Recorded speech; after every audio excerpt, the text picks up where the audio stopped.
So welcome everyone to this afternoon's press conference. We'll begin by taking questions for Heung-Min Son for around 10 minutes. So we'll try and fit in as many questions as we can in this time. Sonny will be then followed by Ange Postecoglou. We'll take questions from the floor and please use the microphone providers. Hi Sonny. One of the very few left from the Champions League finals squad. How determined are you to captain Tottenham to a European trophy? Yeah, it's a dream. There is no hiding about this, and so I think that's what we work for. Obviously, we're looking for another big competition that everybody wants to win. Yeah, it's gonna be tough competition, a lot of games and a lot of traveling, so which makes it even harder. So we just gotta be ready and take it serious, the competition, because it's a massive competition. I know you mentioned it in the fans forum, but you talk about it being a competition. It's expanded even more in terms of games. It's a lot of travelling for all of you. You yourself, South Korea and back. Do you worry about not being looked after? And do you think we're in danger of maybe losing the quality in our matches? Yeah, I think a lot of players came out and say the right things. And I think it was very important to someone actually come up to and say the right things, you know. Sometimes you players are the main guys to have to say something, you know. And yeah, it's definitely a lot of games. And as a football fan or as a who loves football, you want to see quality of the game, not many games as possible. And you don't want to see people or players are struggling with the injuries, and which is nobody wants to see it. And yeah, I think it's definitely a lot of games, a lot of traveling, which is we have to look after ourselves, and which is sometimes it's also very hard. And sometimes you're mentally, physically you're not ready, and then you're going into the pitch. Obviously, then the risk of injury and is massive. So yeah, we are not robots. So I think we just definitely have to looking after that and reduce the game definitely, and we can play better quality of game is definitely. I think this is should be the aim. If you play too many games, or you're saying you play too many games, first of all, last year Spurs only played 40 games because they were knocked out early in the League Cup and the FA Cup. But what tournaments do players not want to play in then? Because if I said to you, you want to play in the League Cup, chance to win that, first time in 20 years for Spurs, you'd say yeah. Same with the FA Cup, obviously Premier League, Europe, internationals. I mean, you want to play in everything anyway, don't you? Yeah, but don't get me wrong. We love playing football. That's clear, because that's why we work to be here. But do you know how much we're traveling and how much we're playing games? That's not only just about the games. You know, that preparing, the mentally, physically. I think it's a lot of work. And I think the program was adding even more games. And for example, like City games, they play on Sunday and Tuesday. This was not even flexible, so it could move probably for the guys play Wednesday instead of Tuesday, you know. So but it's not fixable, so we are not flexible. I think this is we are talking about, you know. And there's no more that everybody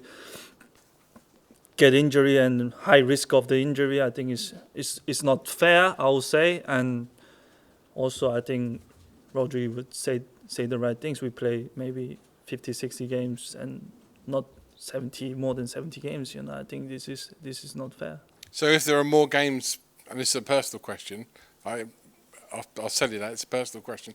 If there are too many games and there are only going to be more added, would you be in favour of going on strike because that's the only way players putting their view forward? No, I mean, you wanna go to the final and play a lot of games. That's different scenario. But what I want to say is that platform, for example, we are talking about the Champions League, is changing the platform to play even more games. And I think this is not right to looking after the players, you know. Just that's what we are talking about. And what we can do is we definitely can change about it, and we can definitely going in a good way that people they can looking after the players. Sonia, I know Ange spoke about this topic last night, and so did Daniel Levy. So it feels like everyone at the club is on the same page when it comes to too many games. What's the solution if it's not a strike? Whose responsibility do you think it is to? It's not definitely players. It's not the players.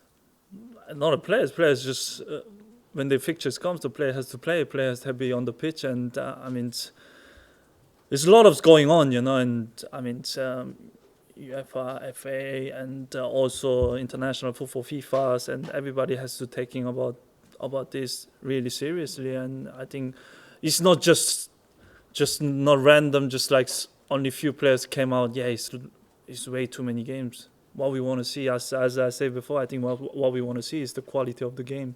You want to see high quality of games and top games with top players, you know. So I think this should be the aim. And obviously injury sometimes comes also with less games, but with the possibility of a lot of traveling, a lot of games, it will be higher than when you play less games.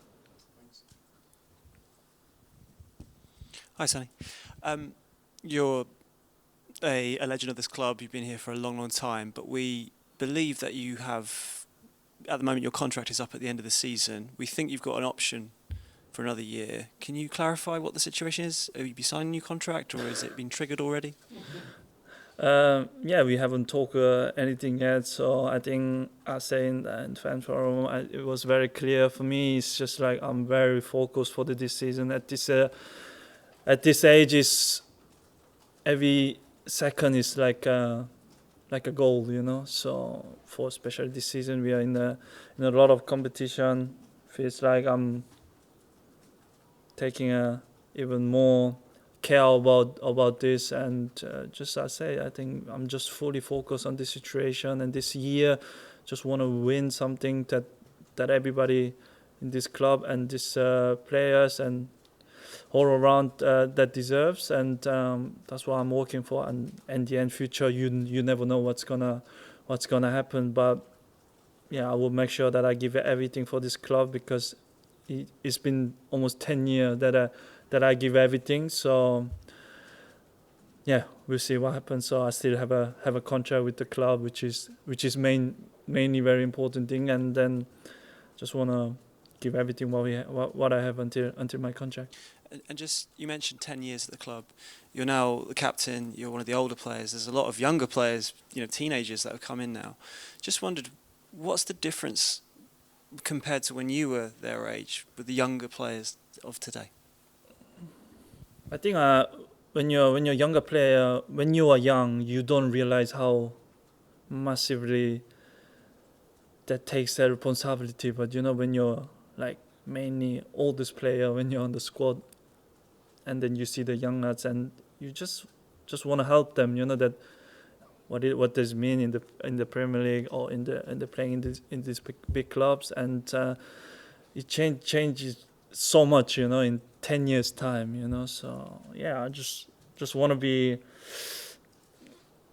good friends, good teammates, and just showing that I'm doing right things on and off the pitch, and it takes a lot of responsibility, but it's a joy, and we has some unbelievable players, but mainly 10 years just gone way too fast, which is sometimes make me little bit sad. But yeah, what can I say? Just do the right things, be a good example that towards to every young players to be top professional. Hi, Sonny. I was going to ask you about one of those young players, actually, Mikey Moore. The fans are hoping to maybe see a bit of him tomorrow night. I mean, first off, how good can he be if he keeps working hard? And also, as his captain and a fellow winger, do you kind of play a little role in kind of mentoring him and things like that? Yeah, he's a fantastic boy, and obviously, when he's coming from academy, you, as a club, you look after him even more, you know, like everybody's just like so welcoming and looking after him. So do I, because he's such a lovely kid, and working hard every single day, coming with the first team with that age is not easy, you know, like sometimes you're very shy, but he's showing in the good personality and working hard, which is very important to me. And when you see the young players are working hard in a first team, and you just wanna help him. You know, that's what I was when I was young, and now who's coaching in Manchester United. Ruud van Nistelrooy was helping me a lot in a Hamburg time. So, and now I want to be that guy as well. You know, just having around me and just talking about, because we are playing almost similar position, that if I can help him a little bit of advice, and I'm always open to it. And Mike is also coming to me most of the times and asking questions, which is very fun and joy to talk to him. And he's a fantastic boy, and then I'm definitely sure that he can be fantastic player. There's no doubt, because he has such an amazing quality. But as we always say, as young players, let's don't get him too much pressure on his shoulder. Just let's enjoy that how he develop improvement every single day, every single season. And as a fan, as a supporters, we should just enjoy watching him, and he'll be, I think, one of the top player. And when I spoke to Deki Kulusevski a couple of months back, he said he's had to really adapt his game as a winger. Obviously, he's now playing more in the midfield, but as a winger, he had to adapt to play the Ange Postecoglou system. Have you found that? Because it's a very kind of high and wide winger he likes, but obviously you, like Deki, like to cut inside as much as you can as well. No, I think it's all about the manager system, and then you just also had to adapt, which is very, very important. But it doesn't mean that I have to stay all the time in the wide area. That some last game I was cutting inside, make these inside runs, and when Dom comes in a deep position, when he tracks the centre backs out of the position, then I'll make this space runs. And I think it's all about depending on the situation. But Deki is the kind of guy that who wants to be in the more middle, that he can handle with the ball really well with the back of the opponent. And I think that's his game, and he's just joy now. He's at the moment he's having a great season. That everybody not talking about that is that Deki's work rate is unbelievable. That he's everywhere on the pitch, you know. So, but I think people never seen that, you know. But Deki works really hard. That I think so hard that when I see all the data, and sometimes I get shocked, you know. So it feels like he never stops running. So I think players are all appreciate about what he does, and with the ball, with the quality what he has, there is no doubt that every position he can do. And I think as a manager, I think he can put him anywhere that he's do the right thing for what he asked for. So yeah, there is no doubt what he does, and he's doing amazing at the moment. We'll just have one question from Jay and then one from Tom. Thank you. Hi, Son. Just wanted to ask you about your relationship with Rodrigo Bentancur after what happened in the summer, and just for your reaction on now that he's been charged by the FA, if that's okay. Yeah, to be fair, there's at the moment from FA the process. That's why I can't say much about it. But I love Rodrigo a bit. I love him. I love him. We had a lot of good memories. We started play together when he joined, and you know,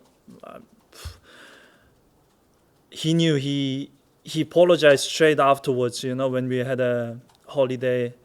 I was at home, and I didn't even realize that was what's going on. And he just sent me a long text that you could feel that it was coming from his heart, you know. And afterwards, then when he came back to the training ground for the preseason, and he just like felt really sorry, and he almost like cried when he said apologized in a public, also personal as well. So, but he felt like he was. Feel really sorry. We are all human, makes a mistake, which is we learn from it. But I love Rodrigo a bit, and I love him, and he made a mistake, but I have no problem at all. So which is we move on as a teammate, as a friend, and as a brother. We move on together, and I hope just have to wait what I face as a process, but can't say much. That what I can say, one thing is that I love Rodrigo. So there's nothing more to say. Thank you very much. Well done. Good luck. Thank you.